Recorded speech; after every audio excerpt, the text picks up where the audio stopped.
Hello, everybody, and welcome to the WDW Radio Live. Today is Monday, April 23rd, and we have a very, very special show for you tonight because tonight we have a very, very special guest going to do something we did probably about a year or so ago, and today we are very, very lucky to have a good friend and really New York Times best-selling author, Ridley Pearson. He's celebrating the release of his Kingdom Keepers 5 book. Let's see if we can get Ridley on the line.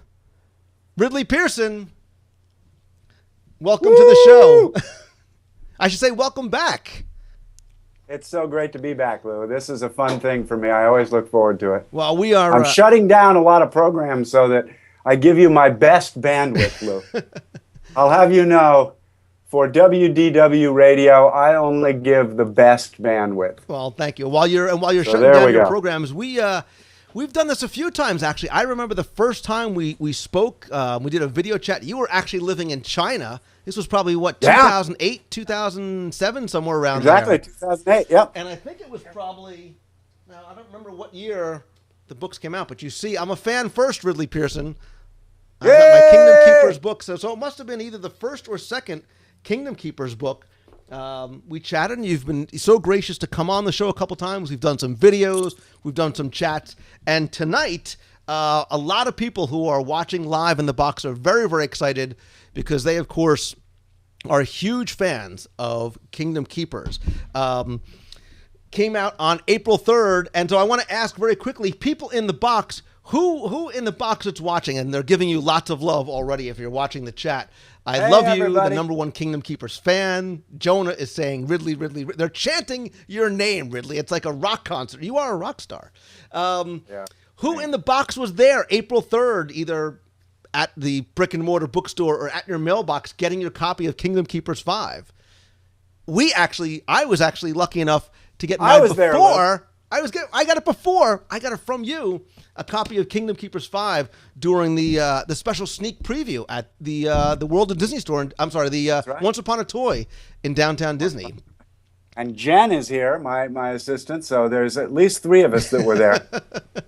There was a lot more that were there, Ridley. You had, again, a line that extended around the building twice. One line to get their book and another line to get it signed. And you are so... the reason why is not only because the books are great, is because you are so incredibly gracious and generous with your time to every single person. You take your time and speak to everyone like they are the only person in line.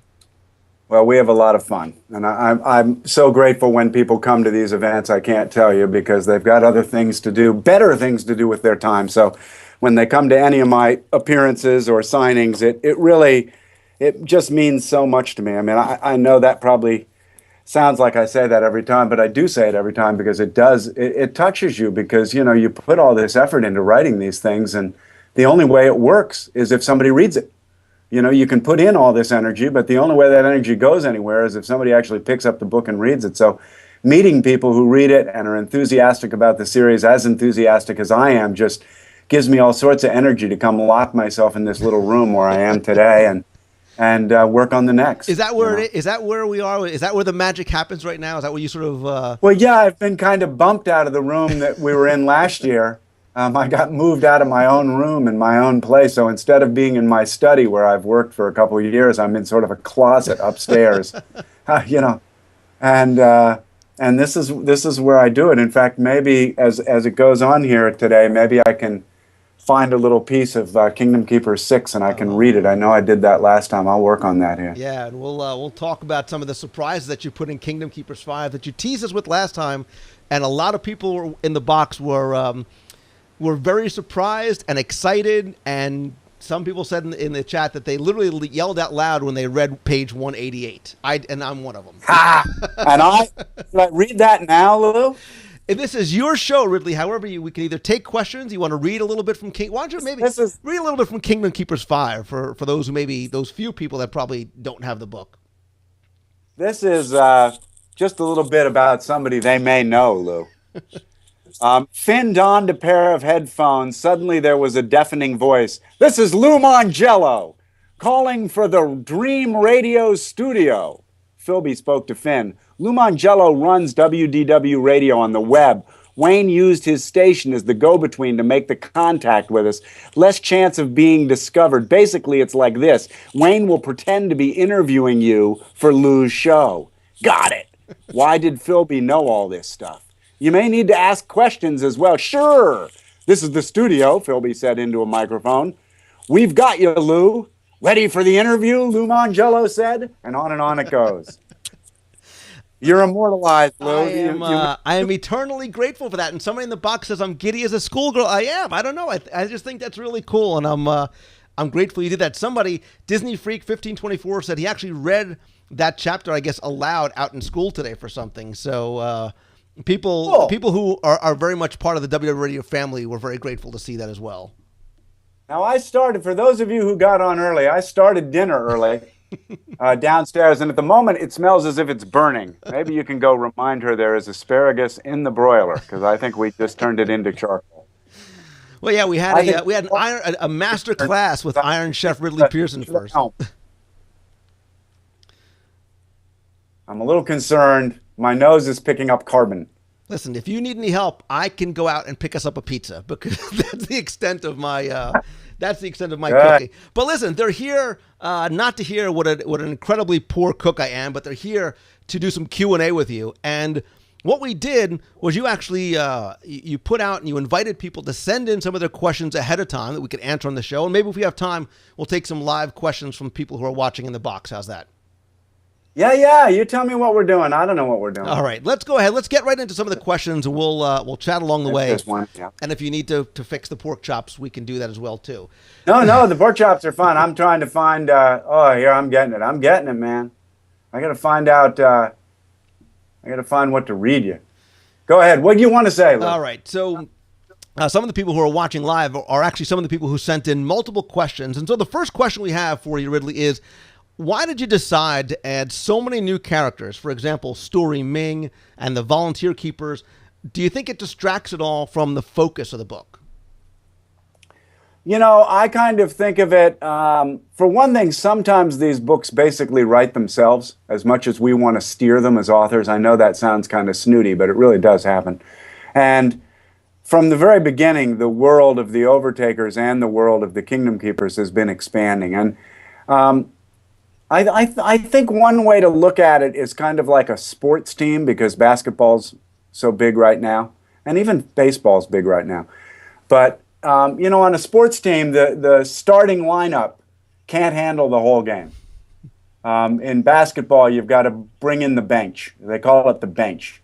And 2 or 3 players will come in to relieve some of the leaders. And I think in you got to remember that this is a real world. I know everybody thinks I'm writing fiction, but this is really nonfiction that I go in and observe. The Overtakers really are there, and the Kingdom Keepers really are there, and they need help. They can't do it all themselves. So every now and then these characters step in and say, I'll help. And for instance, Canny Carlson, whom I believe shows up in Book 5, and Eddie Moriarty, they certainly show up big time in Book 6. Those are 2 of my dear friends from when I was in junior high.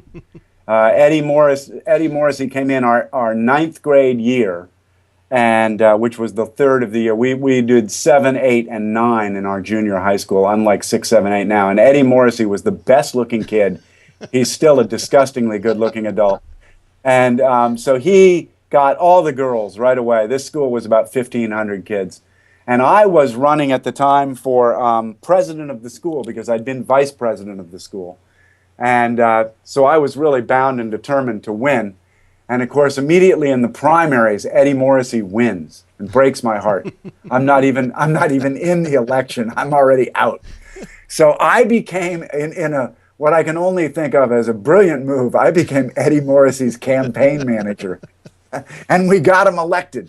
So then I was kind of, the hand behind the puppet.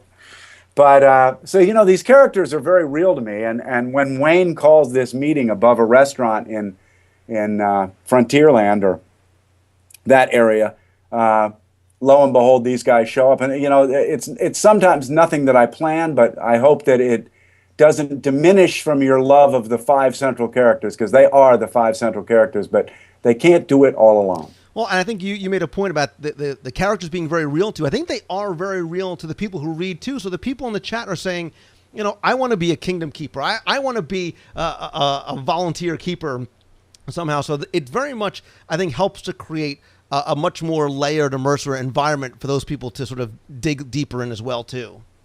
Well, it's funny you should say that, Lou, because you don't have screen capture on, do you? Because right now, I am planning a new Kingdom Keepers quest for people who aren't in educational groups.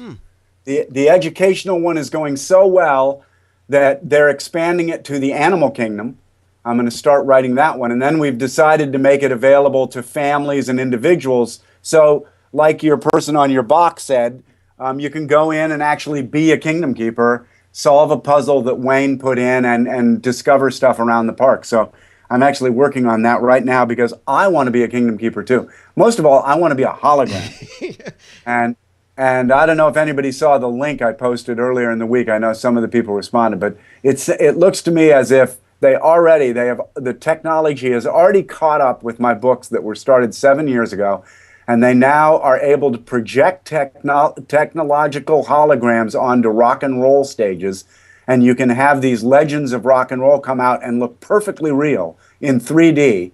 And of course, they're just projections. So stay tuned because Disney is going to catch this pretty soon. You made a lot of people, myself included, very, very happy with that announcement and that little sneak peek, because a lot of us, you want to sort of take that experience to the next level. And when we heard about things that you were doing with the youth education series and the videos that you were doing, a lot of us were like, well, that's awesome and that's great, but we want to do it as well too. So that the chat was going by so fast, but there was a lot of OMGs, and that's awesome, and we love you, Ridley. So, well, I think it's going to be I'm having fun doing it. And just for, I don't know if Brooke Mushot's on there, but Brooke has been tremendously helpful to me in everything I'm doing with this series. And she's a junior out in California. And one of the things that we're going to do is we're going to do a guide, a quest for people who may know the books a little bit or maybe not at all. And then we're going to do a really super duper advanced high tech guide, which people will need a smartphone for. Oh, okay. But so they have to go in with at least one smartphone for their group of 3 or 4 people or whatever. But that one is going to be super difficult and should be really cool if Jen and I have our way. And it's all thanks to Brooke, because Brooke is helping police these quests to make sure they're hard enough for everybody. And that's great because, again, it sort of adds to what I call the layers of the onion in Walt Disney World. On its most basic layer, it's for seeing the shows and riding the attractions. And as you dig deeper, there's more that you can do. And these kind of quests, again, making them simple for the novice reader or maybe younger readers. And then, there are some people, Ridley, that I'm sure you see from the signings are very, very vested in the stories and the characters and want to really be part of those adventures. Yeah, as am I, and I want to make at least one quest for them, and we hope to rotate that quest because we'll do it, as I said, through smartphones, which means I can change it a couple times a year, so that if somebody goes back, they can take that advanced one again and again, and it'll keep changing and being different. And hopefully, as the youth educational system moves me into Animal Kingdom, they're now talking about Epcot after that. So we're working on spreading the educational quest, which if you don't know this, those of you in the box, it's if you have 10 students or more with an adult or a teacher, you can get these discounted passes to the parks, and then you take the Kingdom Keepers quest and you can stay the rest of the day on these discounted passes. So it's a pretty cool deal, and we're gonna keep those. Those will always be in there. And then on top of that, we're going to do these ones that a family or a couple friends could go do. So it should be really cool. Very exciting. When they come out, you and I, we're going to have to go down, and we'll definitely you'll take me me through. It'll be a lot of fun. Yeah, that's a good. Are you maybe I'll bring you through. We're going to do a test. What day are we doing the test? May 8th, May 7th, May 6th, May 6th. Somewhere in May. Are you going to be in town May 6th? I'll make sure I'm in town. I'll make sure. Because if you're in town, there's a Disney executive is going to go with Jen and me, and we're going to we're going to be the guinea pigs for the first attempt to see if we can actually do this thing. Wow. Well, if I could, I'd be honored to go, and I promise my. No, I'd lips will love be that. And sealed. as an announcement, I'm going to be walking around Walt Disney World this Friday, 4 days from now, planning the quest. Keep your eyes out for there'll be a Ridley Pearson tweet watch. I'll be looking to see if we can find Ridley in the parks. The goofy-looking old dude with the beard is actually working. Excellent. I think I'm going to see you later on this week. I know you're coming down for an event. All right, let's get to a couple of the other questions because I know people spend a lot of time sending these in. Okay. Next question on the list says, why did you introduce the new DHIs now? Why not wait until a post-book series? See, they want more. When the current DHIs are replaced by the new DHIs? Well, all I can tell you is I didn't know the current DHIs were going to be replaced by the new DHIs, but I did find out, again, this was one of those unplanned things that while I was between books, the software had been upgraded to 2.0. And once the Kingdom Keepers realized it had been upgraded to 2.0, it came out of, I believe it was Story Ming's mouth, to Finn that maybe there was a bigger reason for this than anyone knew. And it actually practically stopped my heart when I wrote that line because I thought, what is going on here? And, I don't know that there will be a series to follow the Kingdom Keepers. I don't think it's over for at least a couple of them, but we'll see. And I think we're going to post some kind of poll at the end of this. Is that on your site or our site? I don't know. That's on somebody's site to get some feedback to see, one, do people want a follow-up series because this world is quickly coming to an end, and two, what that world might look like. And I think that's great now, and we'll definitely link to the very quick story. And what I love, and I know, and I think this is why you have the following and the lines that you have, is that you just don't sort of take the story where you want it to go. You've always been open to listening to your readers to sort of help direct where the adventure is going to take them.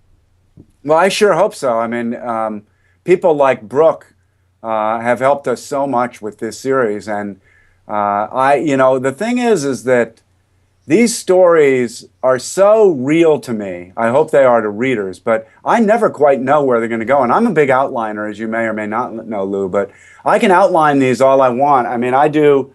It's probably too complicated to do, but maybe I can do it now. I'll probably disconnect the whole world. But right behind me is an entire wall of 3x5 note cards.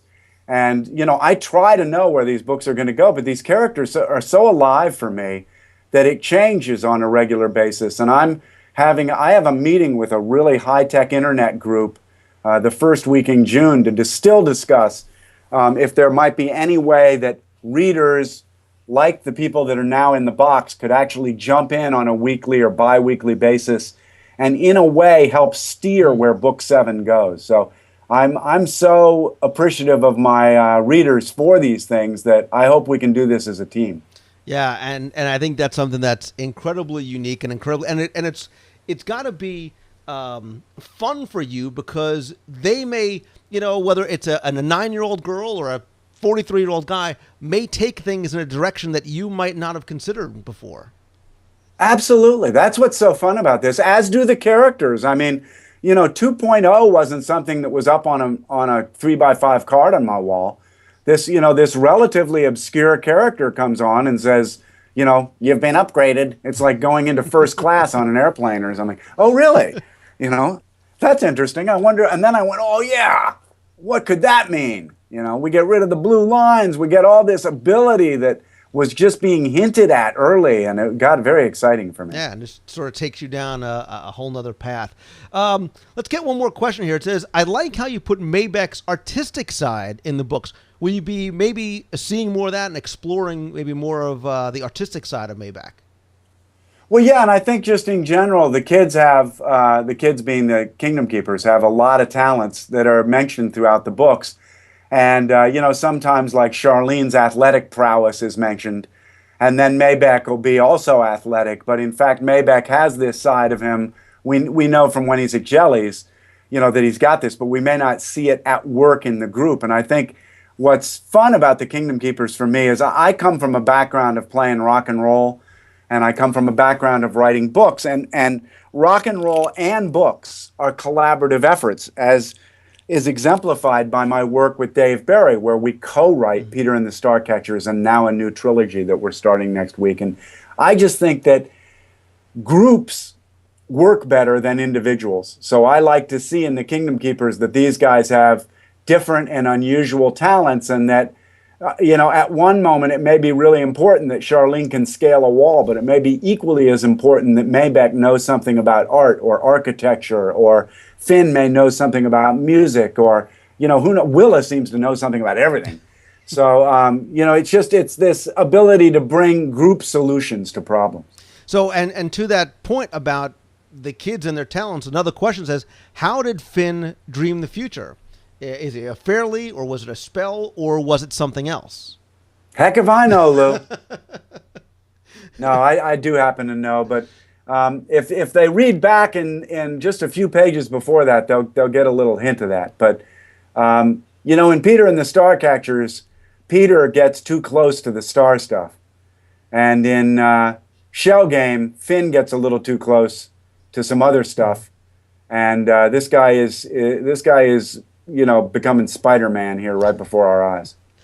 And you can see by the questions that people ask, people are attaching themselves to and gravitating towards not just the regular characters in the book, but some of the new characters you introduce. So another question says, will the Little Mermaid characters, except the villains, become a regular part of the books and maybe a full-time alliance to the Keepers? And will Finn ever get his mom back? Hopefully people read to that point already. The mom back, I'm not going to answer. You're going to have to read on that one. But what I can say, gosh, I wonder, I think I can actually answer this here, Lou. I hope I'm still with you, because I'm moving through all these different crazy things. But stay with me, because I have a way I can answer this that I think will be very cool. And I know that... Okay. Oh, yeah. We're getting there. They're typing on the edge of their collective seats. They're loving the sort of cliffhangers and the little hints that you're giving going forward.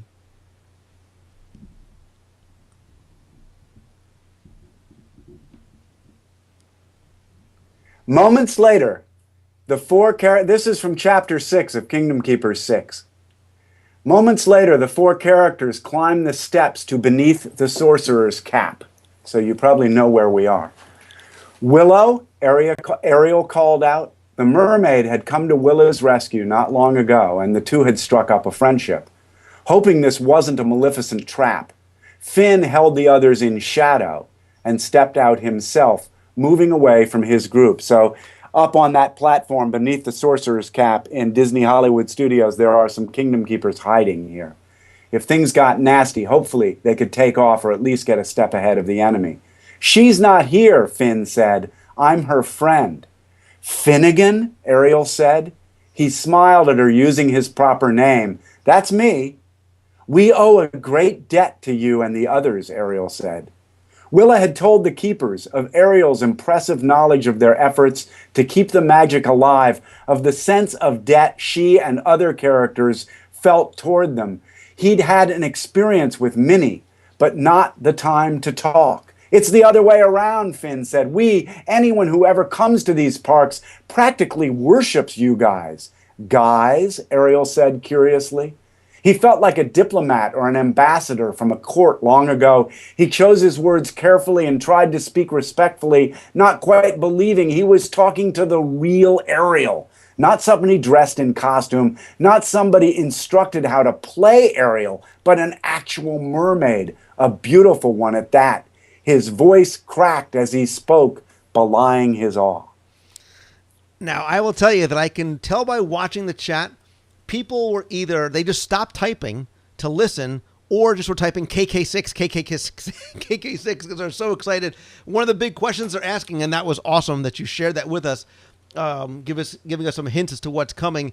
People are asking already, okay, when is it going to be out? They're ready.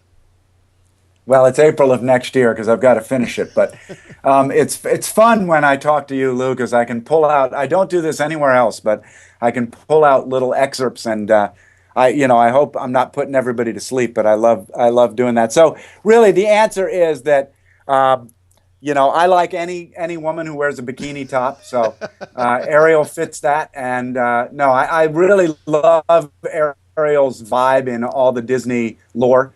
And so she has become a big part of this for me. And yes, she is going to be around more. And hopefully that side, the good character side, will just build and build. Yeah, people are anything but bored. They are ecstatic, and they're also very grateful. They're very thankful. And look, we have people also across the pond, people in the UK and overseas who are staying up very, very late for this because yes, they are up late. This. They should be going to bed. It's 1 o'clock there. Come on, guys.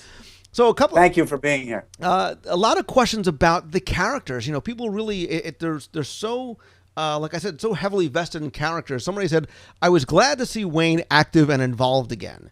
It made me sad to see him so old and tired in the last book. Yeah. So it was a relief to see him back to his old self. But where is he living now? Is he still living in the Animal Kingdom prison? Or did he move back into the firehouse? Or is he living somewhere else? Yeah, I think that...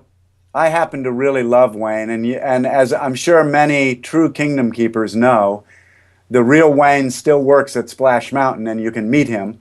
He is right at retirement age, so if you want to meet him, you better get there soon because you never know when he's going to call it quits inside the parks. But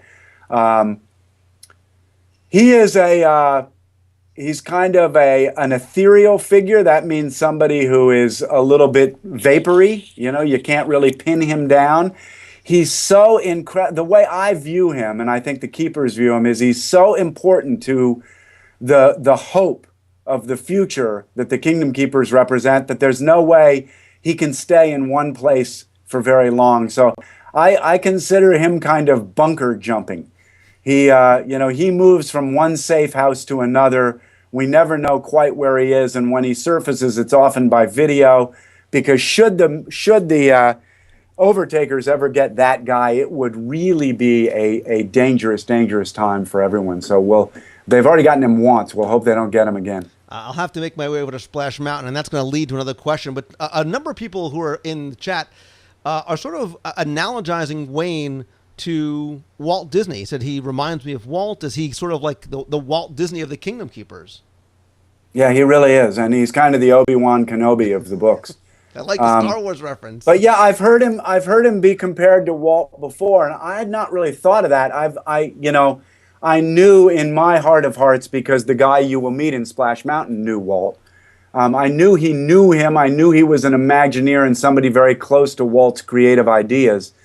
And I can see that people think of him as Walt, which is very nice. I mean, that's a real compliment to Wayne. And certainly that's kind of his role, isn't it? I mean, he is the iconic figure in the Kingdom Keepers and probably as close to Walt as we get. He's somebody who can't be fired, that's for sure. He knows too much. Somebody says he's the dreamer and the leader of the Walt faction of keeping the magic alive. Boy, that's perfectly said. I would agree with that. I don't argue with that at all. And so the next question was, are there any characters besides Wayne who were based off of actual people? And your high school, your grammar school buddy. Eddie Moriarty. Kenny Carlson. Yeah, I mean, I think an awful lot are. Some of the Imagineers have found their way in here, although are named differently. I've had so much help from the wonderful Imagineers, but sometimes they like to lie low. I've had tremendous help on all the rides. You probably know these stories, Lou, but I get to go into the parks when the parks are closed and go onto the attractions when the attractions are shut down. And I do, in fact, take down the names of the people who help me, and sometimes you'll see those in the acknowledgments. You won't know who they are or what attraction they're on because they're not allowed to say that, but they've been phenomenally helpful, as have so many people on the cruise line and the cruise ships. If your people in the box have not gotten a chance to go on these cruise ships and on the cruise line and can save up their pennies from babysitting or whatever and contribute to their parents' fund and get on one of these ships, it is an experience of a lifetime. Yeah, a lot of them are actually... You've been on, I have, and a lot of people are coming with us. We're doing another cruise in November, going to be on the Dream. So, oh, my God. Yeah. How come I'm not Why don't we do a Kingdom Keepers cruise? We're going to have to talk, you and I. The Okay. WDW Radio, Ridley Pearson. And you can cook, too. Now we know that you can cook. I can't cook 18,000 meals a day. Do you realize that's what they cook on those ships? 18,000 meals a day. Come on. And I have tried 5. And the food there is incredible, too. It is Oh, my it God. is far beyond burgers and fries. So, you see, we always come back to food. Gosh. So. I know. Here we are. And I'm hungry. Talking about the characters, again, a lot of people feel an attachment to some of the Kingdom Keepers, but I think one of the things that really intrigues people and excites people about the stories is not just that they take place in the Disney parks on the cruise line, but the Disney villains are present. So one of the questions was that, will Maleficent make a reappearance in Book 6 after having such a limited time in Book 5?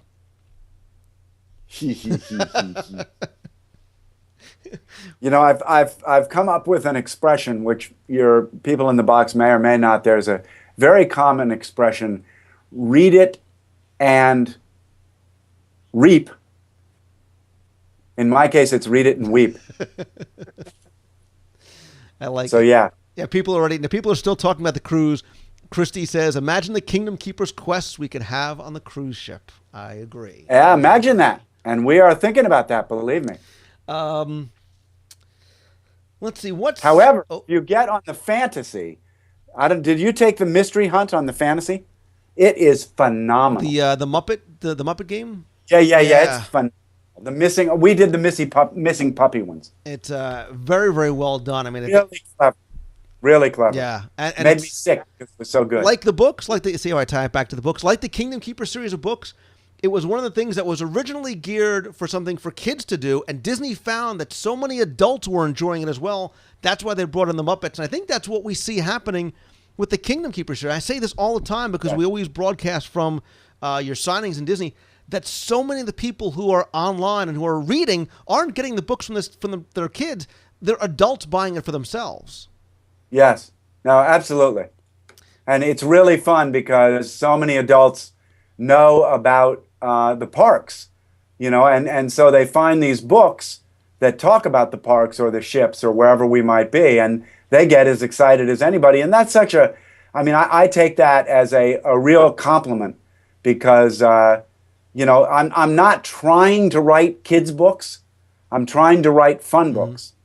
And I'm, a kid at heart, but, I got a gray beard, So, I'm not exactly young, and I enjoy the book, so I hope anybody of any age might enjoy the book. Minigirl46112 says, my dad recommended these to me, Ridley. My father, a very critical reader, so it's a true compliment that the dad actually introduced it to the kids instead of vice versa. Oh, heavens. Now, I'm not going to tell you where this is, but here's another excerpt from Kingdom Keepers 6.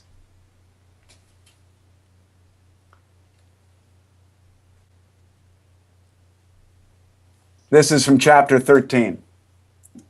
Together, the three spun around and took off running. Before them, the roof transformed. No longer calcified stalactites. Instead, the 1,000-stoned icicles were now snakes hanging by their tails. Charlene looked to her right, Story Ming at her side. She heard a grumph. Story was no longer there. A girl's choked voice let out a cry for help. Story was hanging by her throat, a snake coiled around her neck. As the snake constricted, it lifted Story higher into the tangle of dangling snakes. Maleficent crossed through a shaft of sunlight on a steady march toward the three kids, in no particular hurry, firmly in control. So that answers your question. Is Maleficent going to be more in Book 6? And people are saying, I love it, you rock. And they're quoting Indiana Jones, snakes, why does it always have to be snakes? Yeah. Snakes, why is it always snakes? That's right. Some of the questions really, it's so interesting because they get so in-depth. They're asking about, the difference between the green eyes that were given to the kids and regular green eyes. Sure. And how would one maybe mistake a person with, regular green eyes and the people who are spies from Maleficent? But there are also a lot of questions, like I said, about the villains. And another one is about Chernabog. And they want to know, well, Chernabog, another sort of very big, powerful villain, are we ever going to get to see him put his full powers to the test? Well, if anybody has read book 5, they can help that person with the answer. And, the green eyes thing is really interesting to me because it, like everything in this world, is constantly in flux. And, that there are surprises to do with the green eyes yet to come. And that's the thing that you'll never sort of know what's going to happen next. And you tease us. You get us. Interesting. Somebody in the box says, "I have green eyes. Does that mean I'm an overtaker?" Yeah, look out. You'd be surprised. As the books have gone on and they continue to mature, the audience matures because they've been sort of following the books along for so many years. And the characters mature as well, too. And they sort of go through, the same kind of real life problems and issues and fun things that young kids do as well. So let's talk about some of the relationships because you can see them changing from book 1 to book 5. And so somebody asked, did Amanda and Finn break up and now are Story and Finn together? I had this question at one of my live signings the other night. Somebody said, why is Philby no longer interested in a certain character? And I said, and it was an attractive young woman. And I said, let me ask you something. What grade are you in? And she was in 9th or 10th grade. And I said, have you had the same boyfriend for the last 3 years? And she blushed and she said, no. And I said, welcome to the Kingdom Keepers. I happen to have a 14-year-old daughter and a 13-year-old daughter, and I will not pretend for a minute I know how any of this works, but I know things keep changing. So, people have to keep reading as to where these relationships and alliances go. And, Philby is a little bit different. If people haven't noticed, they should notice that. And Maybeck's a little different, and Charlene and Maybeck are a little different. And, some relationships are forming that you as a writer don't see coming. And it's interesting, but it just happens on the page, and you start sensing something in a dialogue, and you go, are you kidding me? Does he like her? It kind of surprises you, and you go with that. You try to listen to your characters. So my characters are constantly surprising me, but anybody who's had the same boyfriend for like 5 years can raise their hand. Oh, I don't see any hands up, Lou. Thank you. I don't know what this whole dating at age 14 is. My daughter's not dating until she's 35, so... Thank you, Lou. That's how I feel. Chain him to the radiator, Ridley. We have the locks changed every week. And so to that point of some of the changes and some of those little nuances that people are picking up, somebody said Willa and Philby seem to have been annoying each other a lot lately. Why does he seem to be closing her off so much?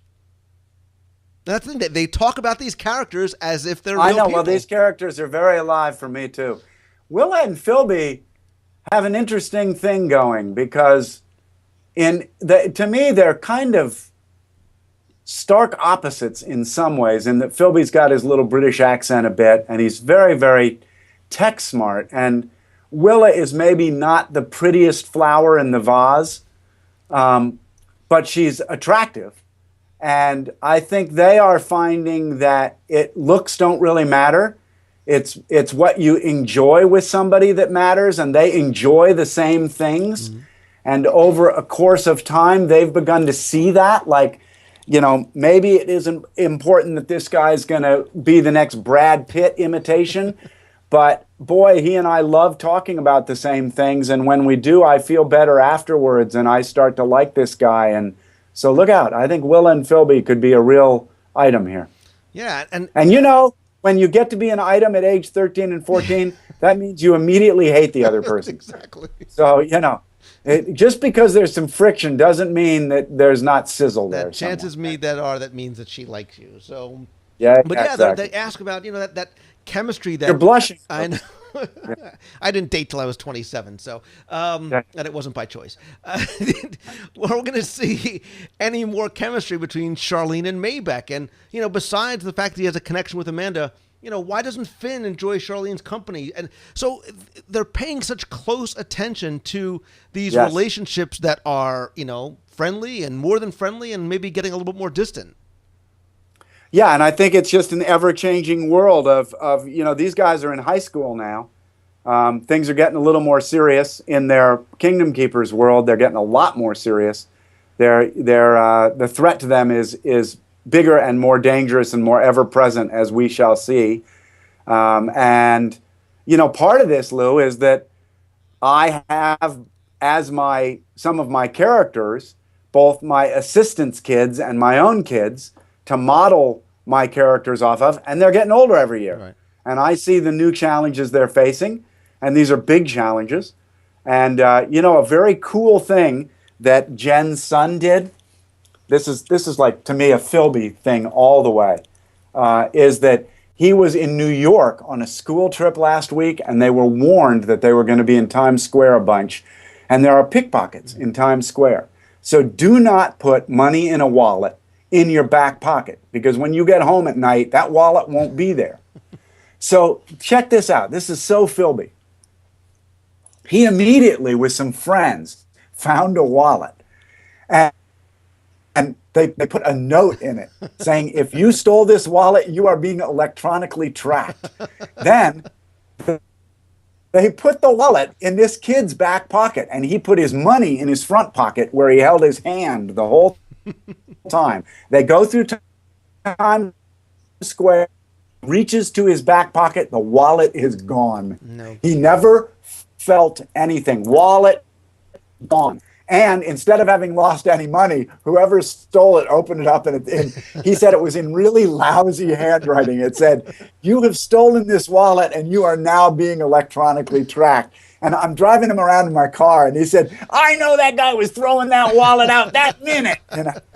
But I mean, that's a Philby move right there. So don't be surprised if in a future Kingdom Keepers book, somebody does something clever like that. And did you? It's great that you take inspiration not just from yourself and the characters in the story and the readers, but you take it from real life as well too.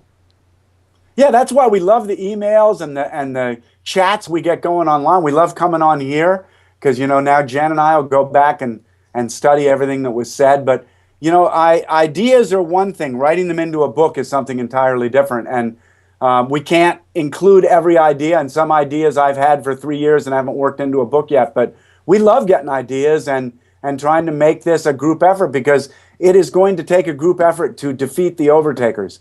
Think about it, Lou. When has evil ever been totally wiped off the earth? Never. Yeah, not in Storyland. It never actually gets fully out of there. So it's a big job we have ahead of us. And people are saying in the box, Cries During Wishes said, that's what makes the books so readable, is that it's not sort of a fantasy book. There's a lot of real personality and real story and real life brought into it as well. Yeah, and I mean, I can't stress this enough, but the stuff the Keepers go through, you have to remember, I've been through that stuff. It may read as fiction, but everything but Escher's Keep are, if it didn't happen, the reason it's in the book is I could see it happening as I was standing there in this attraction at 5 a.m. with the lights off, or walking across the park when no one was there, or following one of the bands around when they were there, whatever it is, and talking to people in the parks, talking to you, talking to my readers, because we've all had, I've now heard there's a ride about Snow White and her 7 dwarfs that's going to be removed. Well, I have heard from more than one cast member that when you turn on that ride, that attraction in the morning, more than once, when those lights go on, there has been heard in that ride a sneeze from Sneezy. Not just once, multiple times that the lights go on and Sneezy goes, achoo! Well, the ride is off. There is no way he can do that unless you happen to believe in the magic, which I do. And I saw those characters, those dolls in Small World step forward. So I got laughed at by an Imagineers. I was getting interviewed, Lou, in a interview like this about a year ago. And an interviewer at a radio station, a guy named Mark, off air, said, "I have to tell you something, Ridley. I was once given a behind-the-scenes tour that included Small World, and I saw 4 of the dolls move. And they told me I was out of my mind." I said, "Thank goodness, finally, somebody who isn't laughing at me." See, you're laughing. Somebody who isn't laughing laughing at me about this stuff because I saw this, and I see this stuff, and all I do is report about it. I just go back and write it into the books. And I'm laughing with you because there are a lot of those stories that have been around for a long time. The story of George and Pirates of the Caribbean. And we who are Disney fans and who are Kingdom Keepers fans, we believe, like we want to believe. So we allow ourselves to suspend any potential disbelief and take that as true. And, footnote, I don't want to believe that those dolls move. I really do not want to know that. But I'm telling you, they moved. A couple of the questions really quickly about some characters and relationship. They're asking if we're going to see maybe some more of Maddie in the series and maybe Amanda and Jess as well. Yeah, I happen to have I have a real thing for Amanda and Jess. I could almost see writing a 2 or 3 book, 4 book series about the Fairleys, a standalone series just about Amanda and Jess and their world, because I really like them. They just wandered onto the page. I don't even know where they came from. And now to me, they're a really full-fledged part. I think, my readers may not, but I think of the Kingdom Keepers now as 7 people, and with Wanda and Wayne, 9 people. And growing every day. Story Ming, as you may or may not know, is my daughter, Story Ming Pearson. And she's very much a part of this group. And, that's really just so that she'll finally read one of my books, because I think she's read one of the Kingdom Keepers. So I told her the other day, I said, you're in book 5. And she went, seriously? And I said, dude, if you would read my books, you would find out you're in my book. Thankfully, Lou, you read them and found out you're in them. So. Yeah, I met your daughter when we were on the fantasy. We were talking about that. I said, it's got to be so cool, like your dad, writing these books and these great characters. I said, you must be like a rock star in your school because, she's at the age of the characters, and so the people who are reading are the people who are, her classmates are the ones who are reading the books. But she doesn't read my books. She reads everybody else's books. You know why? Because it's not cool to read your dad's books now. But I know. I found that out. I don't know why I started all this, because I was reading books to my kids, and I thought, wait a second, I would rather read my own books to my kids. Then my kids grew up, so now I don't read to them, and they don't read my books. So what is probably wrong with reading this? it and just not telling you. That's okay. That's okay. I would allow that. I do want to get to a couple of questions from people who are watching live in the box. I'm going to try and follow along on the chat. Let's take a question from England. Yeah, if there's anybody still up? Is anybody still from the UK? I'm sure they are. One of the things that people have been writing in the box, and we're already starting to see this. We saw it with the Kingdom Keepers online game, and you've got the blog. So there's so many extensions of the story beyond the confines of the pages of the book. They're excited about you talking about additional series and maybe, spin-off series with some of the other characters. And now with the live interactive experiences inside the parks as well, it really gives you a chance to be part of it. But you know where this is going. You know the question that I'm sure everybody asks you at every single one of the signings. People in the box are screaming, I had an answer. Movie. I know. Me too, people. I have no new news on that. I won't say it's over. I would just say send every email you can to the Disney Film Studios saying, darn it, make this into a movie, because the squeaky gear gets the wheel. But they don't have any plans right now, but they also have not totally nixed it. Right. So I still think there's hope, and I will not give up hope until I have to and announce on the site that it's not going to happen. But I keep hoping it could happen. And who could have predicted? I mean, I'm sure you didn't know when you put the final period at the end of book 1 that it was going to turn into an online game and, all these other things, these interactive experiences in the park, and it was going to explode the way it has.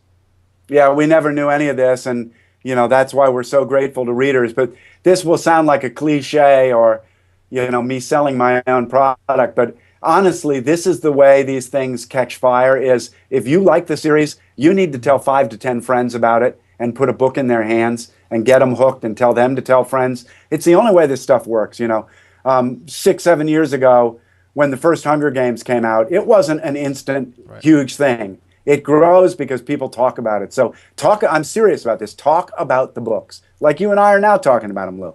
if people go out and talk about these books, we might get a movie someday. I mean, that's my hope. And I'll tell you, these books, the fifth book and all the books are doing better sales-wise than they've ever done. Right. We are setting sales records every week now. So it is working, but we're still, a tiny percent of Percy Jackson or a tiny percent of the Hunger Games. And it takes it to be at that level to get the attention of these guys. So, sadly, people just got to get out there and talk it up, talk it up, talk it up. And I think that's what's been happening. I think we see that people in the box are saying, yeah, I gave it to my friend. It is happening. Yeah, and it's happening multi-generational. A lot of these books, things you're talking about, sort of spread across a certain demographic, certain age range. But here you've got adults telling each other, kids telling adults, adults telling kids. And it's amazing. There are more at the signings. There are more adults coming all of a sudden. Yep. I mean, more than kids. It amazes me. It used to be sort of half and half. Now it's like 60, 70, 30 adults to kids. So, there's great potential there. And I'm all for a movie. And I think Disney is all for a movie if they see this sort of runaway interest. And I'm sorry to bring it down to commercial terms because that is not why I'm in this. It never was. I'm grateful for all the sales and all of that, but that's not what, I've got my adult series. I've got a new book coming out in June. That keeps me fed. This is really my fun. And the thing is the way the world works is if there's a lot of noise about this, we'll get some action. Yeah, and I think, and I would have to assume that was maybe part of, just as long as we're talking about some of the other books, Peter and the Starcatchers started off as a collaborative book with you and Dave Barry, and now is on Broadway. Who would have ever thought that? Right. We certainly didn't sit down and say, hey, let's write a book and then somebody will make a play out of it and then Disney's going to make a movie out of the play. But that's what's happened. I mean, Disney is now talking seriously about a movie about Starcatchers, and the movie will be about Molly, not about Peter. Wow. So, I mean, it's a really cool idea. We'll see. Stay tuned. Yeah, they're very much behind you, looking at just the chat going on. I know some people in there. Christy went and saw it this past weekend, really enjoyed it. So, good. You definitely have a lot of fans and enthusiasts that are very much behind what you do, and that's got to be so rewarding for you. Yeah, it really is. I mean, as I was saying, I never got into this kids, and it's really not a kids thing, but into the Disney side of things for any kind of financial compensation. The compensation I get is when kids write us emails and say, I love the series, or get on Facebook and like us and say, I love this series. Or, mothers or dads coming on and saying, it was Kingdom Keepers that really got my son reading. And that means the world to me. So yeah, it's that's the payback that I really love from the readers. So thanks everybody in the box. And my daughter, who's 8, and I mean that, 8 going on 35, has heard me talking about it, and she saw the book and she asked me, she said, hey, I don't think I'm ready to read it yet, but would you start reading the first series to me? And so now we're going to sort of, we're going to get another, she's already a Ridley Pearson fan, as you know, but now she'll be able to get connected to the books. But I want to also, before I forget, I want to mention. Well, we'll need to, some night, Lou, we got to Skype so that I can read it to her. Oh my God, she'll lose her mind. That would be very fun. When she, in fact, should I read one more piece before we get off here? Absolutely, they would love it. And then we have okay, something. Well, you keep talking because I'll have to go find it. All right, well, you find that. You mentioned earlier on, you alluded to the fact that you do want to get input and involvement from your readers. And so what we've done is we've actually put a survey on the website. You have a couple of questions that you want to ask the people who are listening and watching about maybe some directions that the books or the characters may go. I'm going to link to it in the chat room now. It's wdwradio.com/KK5 survey. KK, the number 5, and survey. And I'll also put the links in the show notes this week. It's just a couple of questions. And I think what's great about this, like I said, is that it gives the readers a sense of ownership in a way that you don't get this anywhere else. J.K. Rowling never wrote out and says, what do you guys think should happen to Harry Potter? Not that I've ever read it in the books. Yeah, right. And so you do something, and I think that's part of the reason why it has grown like that as well, is because of the involvement. And when somebody says, hey, that was a question that I asked, or this is something that he's thinking about, a question that I asked to help maybe guide the direction of the book, that's something that they point to their friends and say, that was me. That's all me. Listen, I've go show everybody I can page 188, so. Yeah. Let's see. I'm looking to see really quickly. we also want to remind people to sign up for your newsletter on ridleypearson.com. They're going to also, I guess Jen's going to send a link to a Kingdom Keepers movie petition. So I'll make sure we definitely link to that and tweet that out as well, too. Kingdom Keepers. Ready for a little piece? Yeah, let me just read something very quickly to you. Mr. Pearson, you've inspired my life with your amazing writing. You've given me a dream of becoming an Imagineer. I know it's a hard task, but your characters show that nothing is impossible.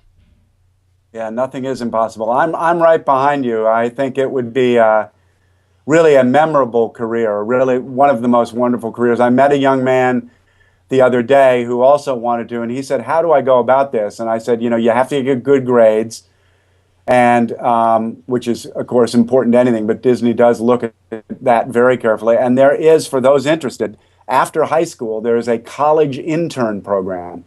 And if you start early with that intern program, you do get the notice of Disney, and you have a better chance as your career goes on inside Disney of getting the direction you want to get, which, of course, everybody wants to be an Imagineer. So it's not that everybody gets there, but that's worth looking into, is that whole college program where you work as an intern, I think, in the summers, and then you can even take one whole semester at Disney.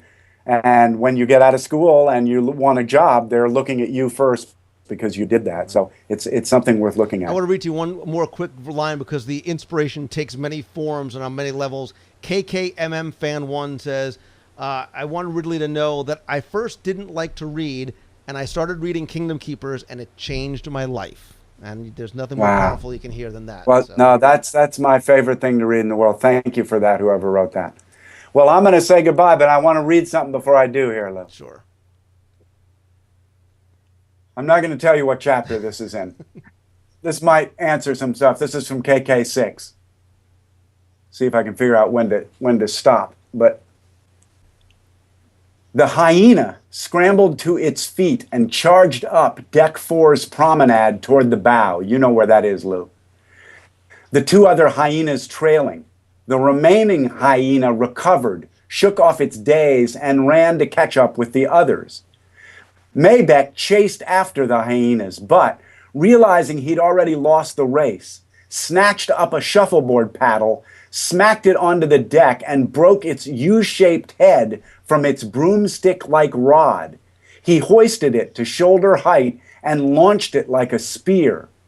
He would claim later it was a primeval instinct that arose from somewhere deep inside him, a combination of anger, frustration, and the need to strike out at the animal that had injured his friend. A wild shriek echoed down the deck. One of the hyenas carried the spear in its flank. Maybeck had scored a direct hit. The hyena stumbled, recovered, and continued on. The paddle's rod dragged behind and then slipped out of the animal's flesh, clanking onto the deck. The four hyenas grew smaller and then disappeared into the shadows of the bow. I love it. I love it. I love it. Here in Kingdom Keepers 6, a sneak peek they can't get anywhere else, read by the author. Nowhere else. Ridley Not Pearson. until next year in April. RidleyPearson.com. Kingdom Keepers 5 shell game. Make sure you go out and get it. And what I'm going to do, too, to say thank you for you doing this tonight, is you were kind enough to give me an autographed copy. Stay tuned tomorrow to Twitter. I'll have a quick little Twitter contest, and we'll give away a signed copy of Kingdom Keepers 5 by author Ridley Pearson. Please go and check out his site. It's RidleyPearson.com. He's at Ridley Pearson on the Twitter. Get his newsletter. Let's sign that petition. Let's get this Kingdom Keepers 5 book made. Ridley, I am so grateful for you including me and the Box people in Kingdom Keepers 5 and for sharing your time tonight. Thank you, Lou. Thank you, Box people. I will be wandering around the park this Friday, and Lou and I will be testing a piece of my quest in about 10 days. I love it. Ridley Pearson, thank you so very much, and congratulations again on all the success. Thanks to everyone for coming by. Take care. See ya.